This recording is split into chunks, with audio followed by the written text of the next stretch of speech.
3 రోజుల్లో నాకు పెళ్లి కావాలి, లేకపోతే నా 2000 నాకు తిరిగి ఇచ్చేయి.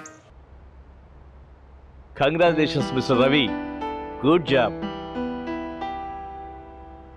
రాదు రాదు అనుకునే టెండర్ని తక్కువ కోట్ చేసి మనకే వచ్చేలా చేసావు. Thank you. మన కంపెనీ పరువు కాపాడావు రవి. ఈరోజు మీ బ్రాంచ్ స్టాఫ్ అందరూ ఫుల్గా ఎంజాయ్ చేయండి, ఓకే? గుడ్.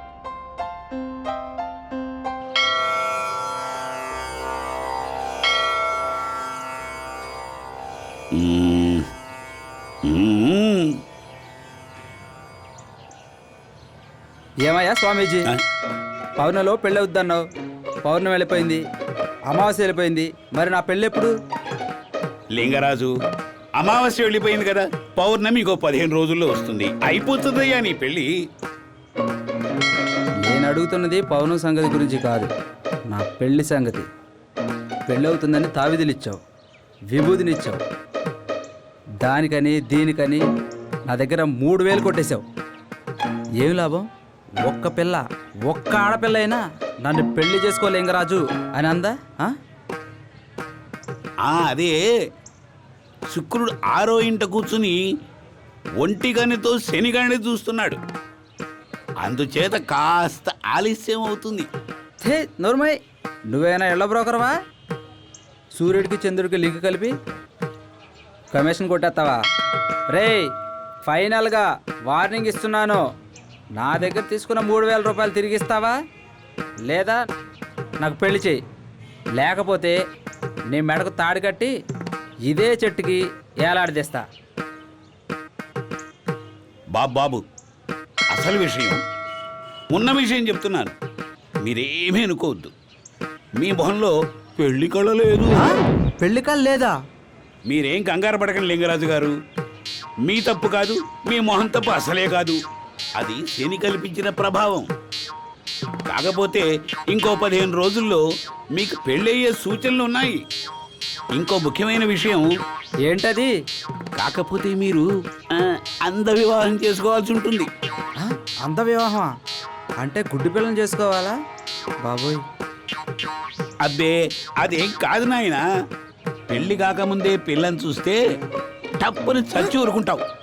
అందుచేత ఇవాళకి 3వ రోజు సుబ్రహ్మణ్య స్వామి గుడి దగ్గర ఉదయం 7 గంటలకే కళ్ళు మూసుకొని నిలబడు. నీకు ఎదురుగా వచ్చిన ఆడపిల్ల మెళ్ళో దండ వేసేయి, ఆ తర్వాత కళ్ళు తెరిచి చూడు. ఇంక నిన్నెవరు నమ్మరే?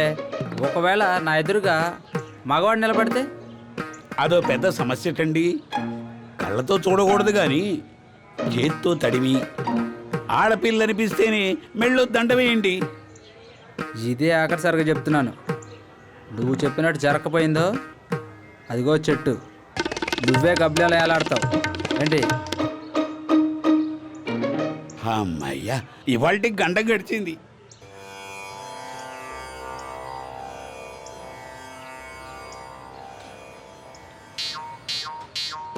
ఏమయ్యా, నీకు బుద్ధుందా? అమావాస్యలోపు నాకు పెళ్ళి అవుతుందని చెప్పావు, చక్రం వేయాలి, శాంతి చేయాలని నా దగ్గర 2000 రూపాయలు తీసుకున్నావు. చెట్టు కింద కూర్చొని లేనిపోయిన అబద్ధాలు చెప్తావా? ఇంతకీ నాకు పెళ్ళి అవుతుందా లేదా? ఓ అదే, అది శని 10వ ఇంట కూర్చొని ఉండి చంద్రుడిని క్రాస్గా చూస్తున్నాడు. వాడెవడు ఇంకొకరిని చూస్తే నాకేంటయ్యా?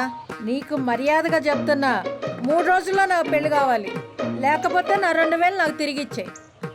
వేరే ఏమన్నా చెప్పావా నీ తాట తీస్తా.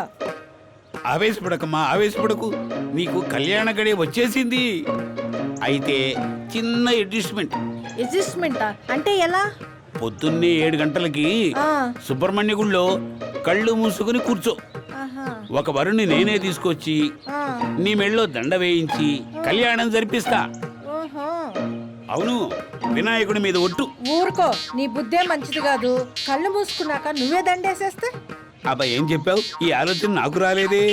నీకు నమ్మకం లేకపోతే ఒక చేత్తో నన్ను పట్టుకుని రెండో చేత్తో వరుడి మెళ్ళలో దండ వేసేయి. నన్ను నమ్మండమ్మా. నిన్ను నమ్మి పోతున్నా. 3 రోజుల్లో నా పెళ్లి కాలేదా, పోలీస్ స్టేషన్లో పెట్టి కుమ్మిస్తా.